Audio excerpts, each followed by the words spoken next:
been a long time since we've seen a new Wolfenstein game. We got a whole new development team working on the series. It's got a new take. It's kind of an alternate history 1960s universe where the Nazis won World War II.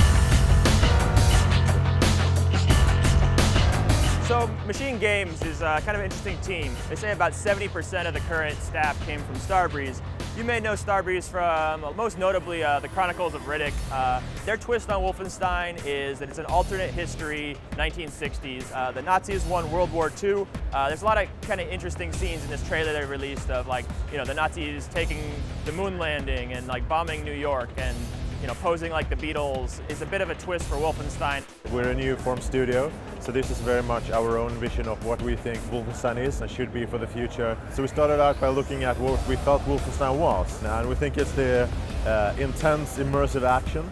We think it's the David versus Goliath theme of Peter Blazkowicz against the Nazi army and now the Nazi global empire.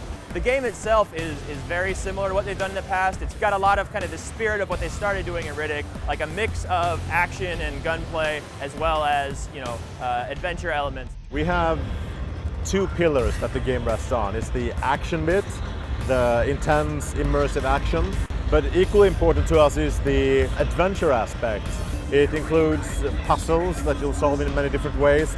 It includes searching for secrets, which is a nod to the original Wolfenstein 3D. So we try to create a very varied experience of combat and adventure. One thing that I'm worried about a little bit for this game is that when Starbreeze hit it big with Chronicles of Riddick, part of the reason why is because the visuals at the time were like well ahead of most of their competitors. I'm not saying Wolfenstein looks bad, it doesn't, but certainly it's a lot more in the middle of kind of the playing field than it used to be. We're not trying to say you're going to buy this game because it's the best looking game out there. We want you to want to buy the game because it's a really fun game. How fun is it to play?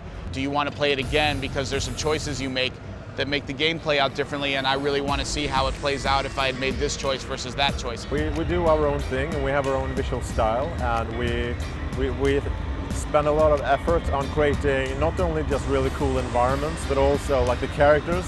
We try to develop the characters both visually and story-wise, because it's to some degree a character-driven game as well. BJ Blazkowicz is the main character, which is the hero from the old games.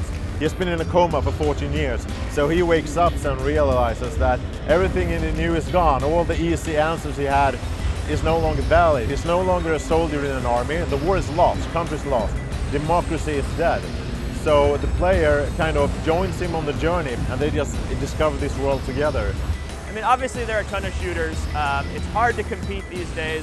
I think the interesting thing about Wolfenstein is kind of the characterization, the pacing. They're not even putting multiplayer in this game because they want to put all their focus on the single-player story. So, Wolfenstein has a lot of promise. It's got a great history of the development. Hard to say exactly how different it'll feel from everything else out there because there's just so many games competing with it these days. But I'm pretty hopeful. I think it's got a good shot.